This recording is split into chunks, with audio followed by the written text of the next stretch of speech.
Why is it impossible to draw a sword from your back? There's a scene we see all the time in movies and video games. A warrior carries a sword on their back and pulls it out over their head in a single motion. But in reality, this movement isn't nearly as easy as it looks.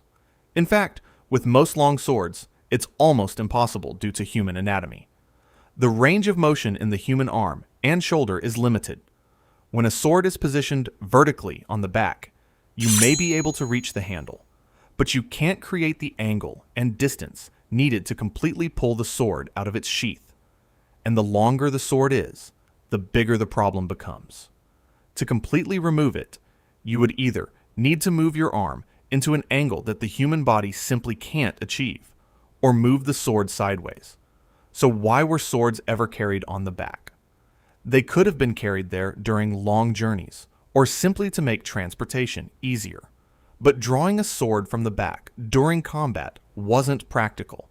That's why swords were generally carried around the waist, close to the hip. This allowed warriors to easily reach the handle and quickly draw their weapon. So those cool scenes in movies where someone pulls a sword from their back in one smooth motion are largely a cinematic trick. In short, carrying a sword on your back may be possible, but drawing a long sword from there in one cool motion doesn't exactly agree with human anatomy. How were arrows removed from the body? There's another scene we see all the time in movies. A warrior gets shot in the chest or arm. Then they simply grab the arrow and pull it out in one quick motion, as if nothing happened. But in real warfare, things could be much more horrifying. Some war arrows didn't have simple, pointed metal tips.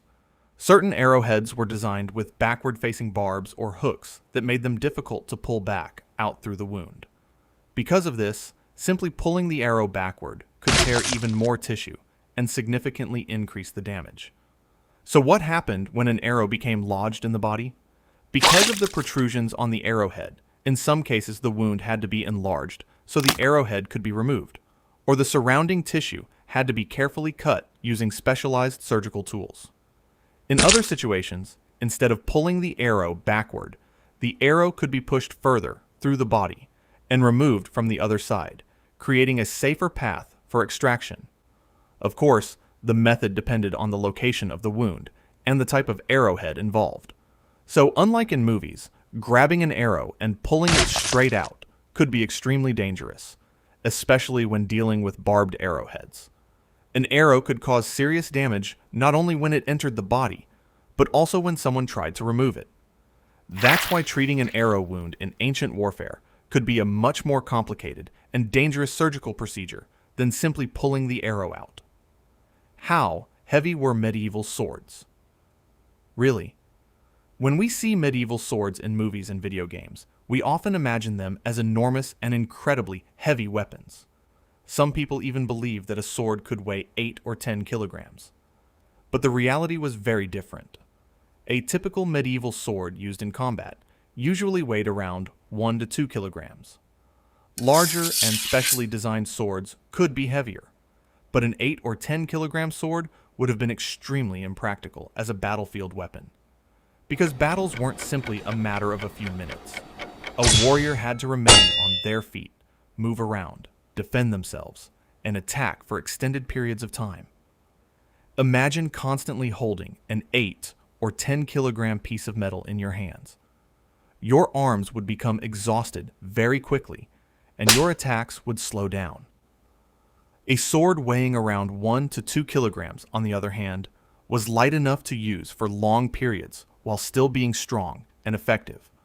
Its relatively low weight also improved mobility.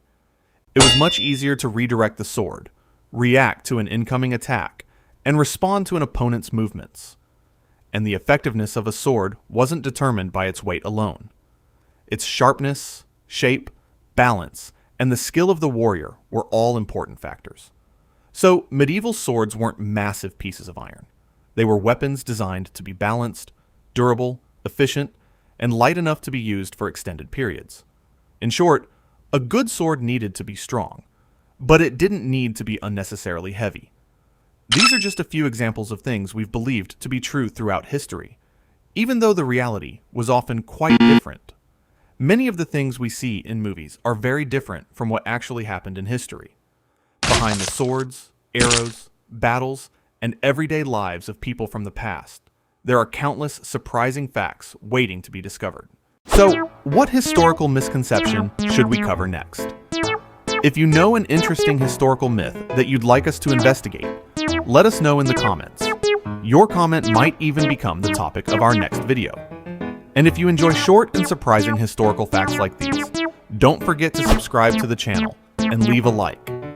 See you in the next video.